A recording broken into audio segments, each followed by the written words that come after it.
En este otoño 2017 nos llenamos de positivismo y contagiamos buena onda. Podríamos escribir un libro de autoayuda, pero no. Preferimos hacerlo al micrófono. Radio Sentidos. www.radiosentidos.com.ar. Solo buenas noticias. Otoño 2017. Siempre juntos. Siempre juntos. En la misma estación. Que no lo leí. Cuando me amé de verdad, comprendí que en cualquier circunstancia yo estaba en el lugar correcto y en el momento preciso. Y entonces pude relajarme. Hoy sé que eso tiene nombre: autoestima. Cuando me amé de verdad, pude percibir que mi angustia y mi sufrimiento emocional no son sino señales de que voy contra mis propias verdades. Hoy sé que eso es autenticidad. Cuando me amé de verdad, dejé de desear que mi vida fuera diferente y comencé a ver que todo lo que acontece contribuye a mi crecimiento. Hoy sé que se llama madurez. Cuando me amé de verdad, comencé a comprender que es ofensivo tratar de forzar una situación o a una persona solo para alcanzar aquello que deseo, aún sabiendo que no es el momento, o que la persona, tal vez yo mismo, no esté preparada. Hoy sé que el nombre de eso es respeto. Cuando me amé de verdad, comencé a librarme de todo lo que no fuese saludable, personas y situaciones, todo y cualquier cosa que me empujara hacia abajo. Al principio, mi razón llamó egoísmo a esa actitud. Hoy sé que se llama amor hacia uno mismo. Cuando me amé de verdad, dejé de preocuparme por no tener tiempo libre y desistí de hacer grandes planes. Abandoné los megaproyectos de futuro. Hoy hago lo que encuentro correcto, lo que me gusta, cuando quiero y a mi propio ritmo. Hoy sé que eso es simplicidad. Cuando me amé de verdad, desistí de querer tener siempre la razón, y con eso erré muchas menos veces. Así descubrí la humanidad. Cuando me amé de verdad, desistí de quedar reviviendo el pasado y de preocuparme por el futuro. Ahora me mantengo en el presente, que es donde la vida acontece. Hoy vivo un día a la vez, y eso se llama plenitud. Cuando me amé de verdad, comprendí que mi mente puede atormentarme y decepcionarme, pero cuando yo lo coloco al servicio de mi corazón, es una valiosa aliada. Y esto es saber vivir. No debemos tener miedo de cuestionarnos. Hasta los planetas chocan y del caos nacen las estrellas. Charles Chaplin.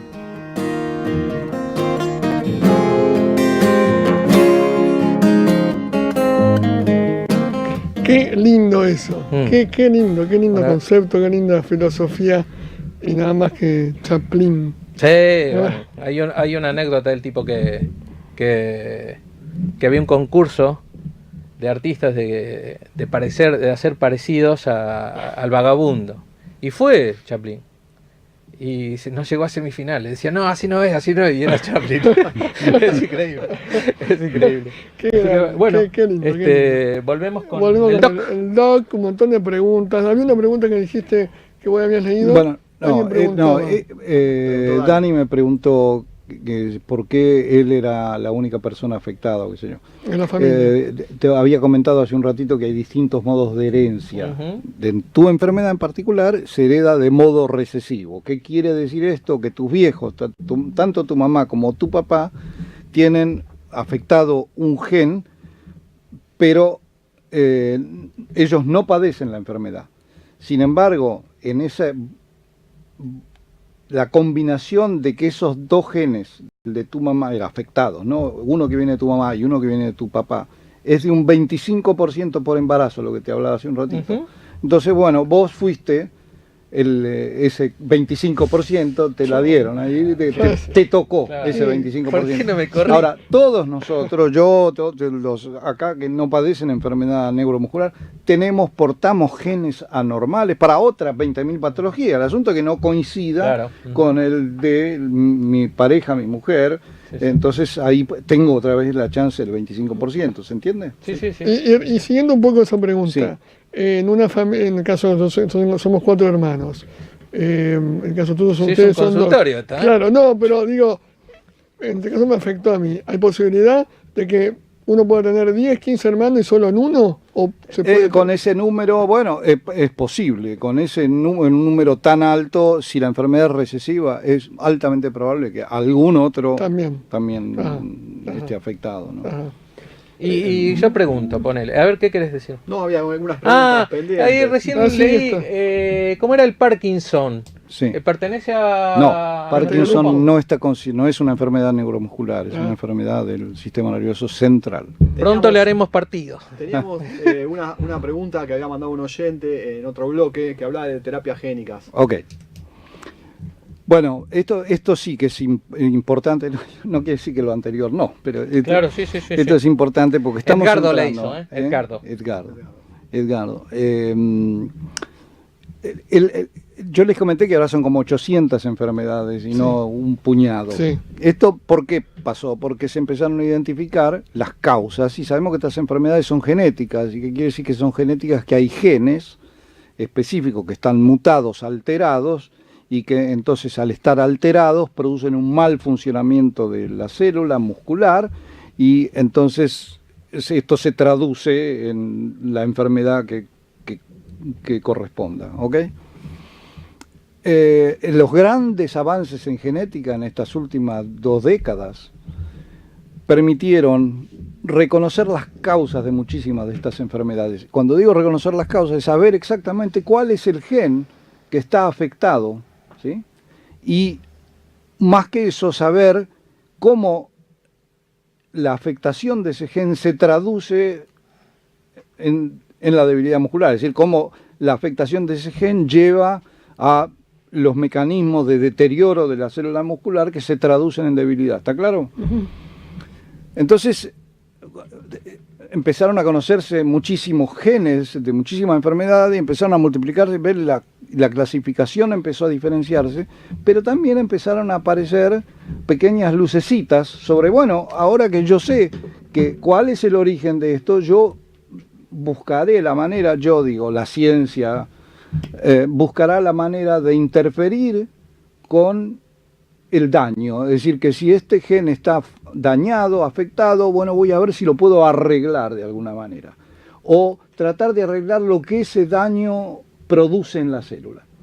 Entonces empieza a aparecer lo que se llaman terapias genéticas o modificaciones de la expresión genética que ya están dando resultados y hay enfermedades como la de Duchenne, en donde ya tenemos tratamientos que para determinados tipos de pacientes con Duchenne empiezan a ser efectivos.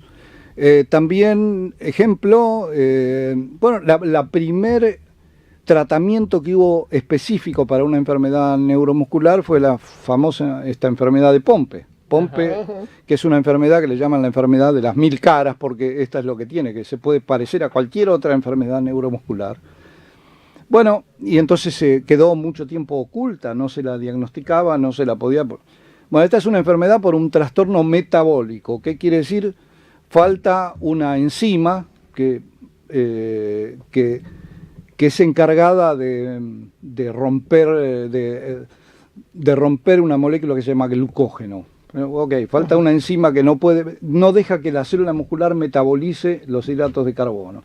Entonces, bueno, una vez reconocida la causa y viendo cuál es el problema, y a través de mecanismos de ingeniería genética, se logró cultivar esa enzima, ¿okay? La enzima humana, se logró fabricarla en tubos de ensayo, gigantescos tubos de ensayo, tanques donde se cultiva esa enzima, y entonces se la repone Es decir, identificado el déficit de la enzima, bueno, te falta esa enzima, yo te la pongo porque la puedo fabricar.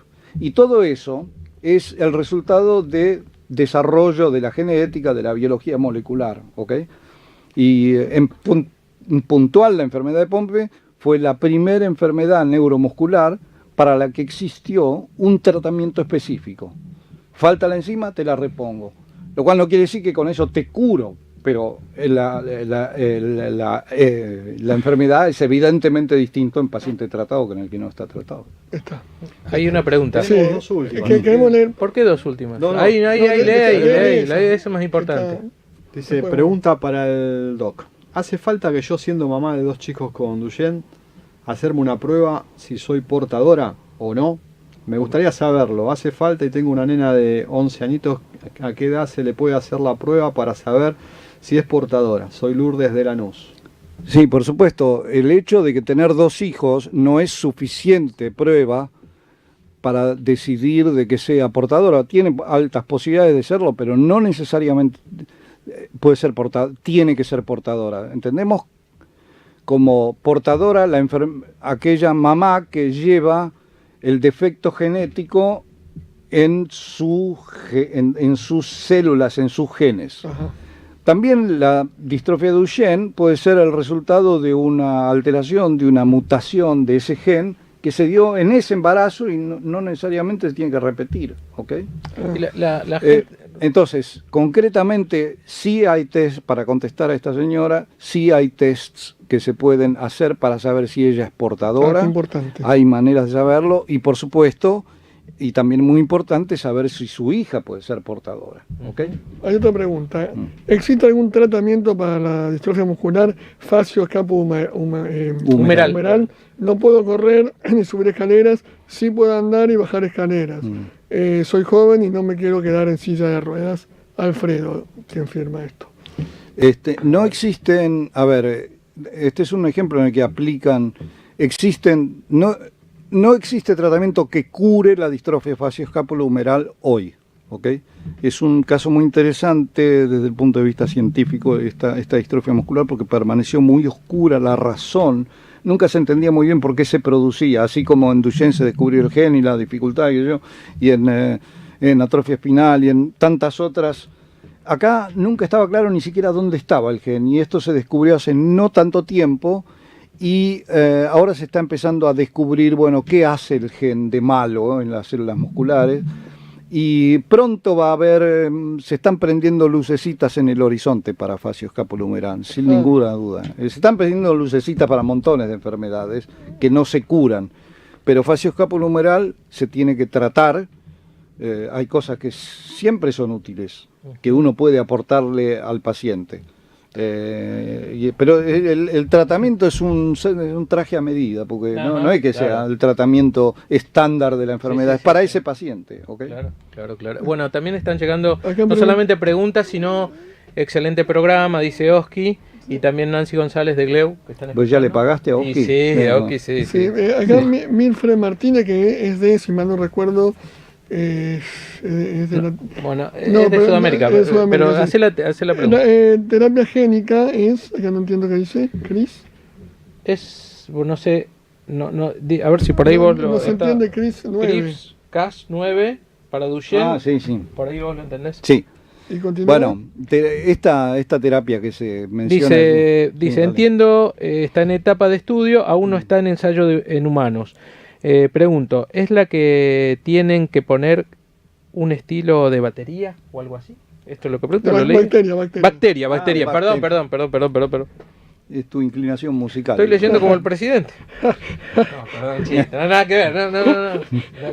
Perdón. Dale. Esta técnica de CRISPR es algo que está empezando a revolucionar, que no es tan nueva. De Guatemala estamos. Eso. Sí. Esta es muchas de las cosas que estamos utilizando ahora como drogas son drogas que modifican no es que actúan directamente sobre el gen, sino sobre la expresión del gen. El gen lo que hace es dar una instrucción, esa instrucción va a la célula para que haga determinada cosa. las terapias que estamos utilizando y que se han descubierto recientemente, que se llaman también terapias genéticas, lo que hacen es no actuar sobre el gen directamente, sino sobre la traducción, es decir, en el momento en que ese gen manda la información al interior de la célula, ahí es donde yo la intercepto y trato de modificarla, ¿ok? Y trato de corregirla, parcialmente. Esta CRISPR-9 es una técnica que permite directamente arreglar el gen. Casi cualquier alteración, una vez que yo sé cuál es la alteración genética, con esta técnica voy, corto el gen, le meto el cacho nuevo, reemplazo, hago, ¿ok? Y esto está probando ser posible en modelos experimentales. Y bueno, cuando esto funcione, bueno, hay enormes expectativas, no solo para estas enfermedades, sino para cantidades enormes de enfermedades en las que yo voy a poder ir a hacer lo que se llama es editar el gen. Lo voy a poder recortar, pegar, ¿ok? Y le voy a poner la secuencia que está fallada, bueno, le voy a poner una secuencia normal. Básicamente, para que se entienda, es esto. Así que es una técnica que todavía está en el terreno experimental, pero a la velocidad que están yendo estas cosas, en algunos años. Justamente alguien pregunta acá que tiene que ver conmigo, con mi diagnóstico, con las mitocondriales. ¿Entra dentro de las generales una vez que se encuentre una... En las mitocondriales, primero hay una historia, no sé, ni te dejé terminar, pero... Era esa la pregunta. Pero es que tenemos poco tiempo. Bueno, lo que pasa es que las mitocondriales tienen un mecanismo de herencia un poquito distintos. Es decir, las mitocondriales pueden ser heredadas solamente de la madre. Acá se complica un poco en los mecanismos de herencia, porque la herencia depende de los genes que están dentro del núcleo de la célula. De las células cualquiera, cualquier célula. Sí. Además de haber genes que están en el núcleo de la célula, hay genes que solo están en las mitocondrias. Y esos genes en las mitocondrias son heredados solamente de la madre, porque el defecto en ese gen puede estar en las mitocondrias del óvulo de la mamá. ¿Se entiende? Sí. Entonces ahí hay otro mecanismo de herencia que no es el clásicamente mendeliano, que se llamaba, porque lo describió un señor que se llama Mendel, en donde el gen del papá y el gen de la mamá y qué sé yo. Existe la herencia materna de estas enfermedades mitocondriales. Entonces hay ciertos matices y diferencias en el caso de las miopatías mitocondriales, o enfermedades mitocondriales en general, que pueden ser de herencia materna sola, o también paterno-materna. Acá me andan, dice, ¿el tratamiento tiene que ser multidisciplinario? Siempre. ¿Qué quiere decir multidisciplinario? Yo puedo saber de neurología, pero no de cardiología. Ahora, mi obligación es saber si este paciente, yo sé que esta enfermedad muscular en particular puede tener complicaciones cardiológicas. Pero yo no soy cardiólogo. Claro. Entonces lo que tengo que hacer es anda al cardiólogo que te mire y que te chequee a ver si estás cardiológicamente bien. También en eso entra el kinesiólogo. Y esto es multidisciplinario, necesitas el cardiólogo, necesitas el neumonólogo, necesitas trabajar con un grupo de gente. ¿El ortopedista entra ahí? El tipo más el médico más dañino que puede haber es el que cree que maneja todo. Claro, no. ¿Ok? No. Entonces yo siempre le pregunto a los chicos... A vos te hablamos. Sí. Yo siempre le pregunto a los chicos de la universidad, digo, van a ver muchachos, ¿qué es un buen médico? Los tipos se debaten pensando, ¿no? Un tipo que sabe mucho, no necesariamente, no, el tipo que es de buena persona, sí, bueno, eso está bien, fenómeno. Pero el buen médico es el tipo que sabe lo que no sabe, tiene una dimensión de lo que ignora, y entonces tiene la capacidad de preguntar y saber derivar y trabajar en equipo. Ese es un tipo que por lo menos no te va a hacer daño. Si verdaderamente sabe. Entonces el trabajo interdisciplinario se basa un poco en eso. Vos tenés que saber que tus conocimientos son de un poquito de una cosa, pero tenés que trabajar con un grupo de gente para el mejor resultado para ese paciente. ¿Claro? Seguro. Y estamos dando la posta, ¿no? El palito. ¿Estás dejando a alguien? ¿Los chicos vienen por neurología? Esta fue una especialidad que nunca tuvo demasiada prensa. Está teniendo mucho más ahora en estos últimos años que antes. Porque, Anótense. porque sabemos Porque no es una especialidad que tenga... A ver, epilepsia siempre dentro de la neurología fue una especialidad con mucho más glamour. Si vos querés. En este momento, la neurología cognitiva, esto de saber cómo el cerebro funciona, si se le enciende una lucecita acá y la otra allá cuando piensa en la señora o qué sé yo qué, esto tiene mucho charme, tiene mucho encanto. Pero las enfermedades neuromusculares nunca tuvieron tanta prensa. Y en este último tiempo, gracias a los avances en genética y a lo complejo y fantásticos avances que hubo en este área en los últimos años, está empezando a venir mucha gente joven ahora. Y por supuesto que tenemos gente de recambio, vos conocés a algunos, porque estoy tan viejo. No, Pero sí estoy. Está Y bueno para que la estamos, gente No, sepa. pero- estoy y Exactamente estamos eso. ocupados en formar gente Exactamente. Escucha, aceleradamente. nos estamos yendo y no Nos hicimos estamos el yendo, sorteo. hay un Decí un montón. número. Tenemos el sorteo Decí un para número ¿de cuánto? del 1 al 10, ¿sí? 9. Del 1000 al 19. Del 1000 al Bueno, 19, elegí. entre el 19 o el 1000 o Es para que la gente no Acá sepa. tengo la remera, a ver. Claro, 17. 17. A ver, El número hoy no lo 17 puso. era de Lourdes de la Nube. Ah, mira, la que hizo Lourdes, Lourdes, de la es tuya, Dale. la remera. Esta remera, Nos esta estamos hermosa yendo. remera. Y antes que nos cierren, ¿cómo ves a la asociación? ¿Cómo la ves de aquella vez que nos conocimos y estaba todo? No, yo veo que la cosa está creciendo y creo que tenemos, qué sé yo, que hay una potencialidad enorme y que hay mucho por hacer, pero creo que hay un camino enorme por andar y creo que hay gente con la que podemos andar. Bueno, muchas Gracias, gracias, muy Duro. gracias. Se hizo corto. Gracias, Gustavo. Porque esto fue Rodantes Rebeldes. Gracias.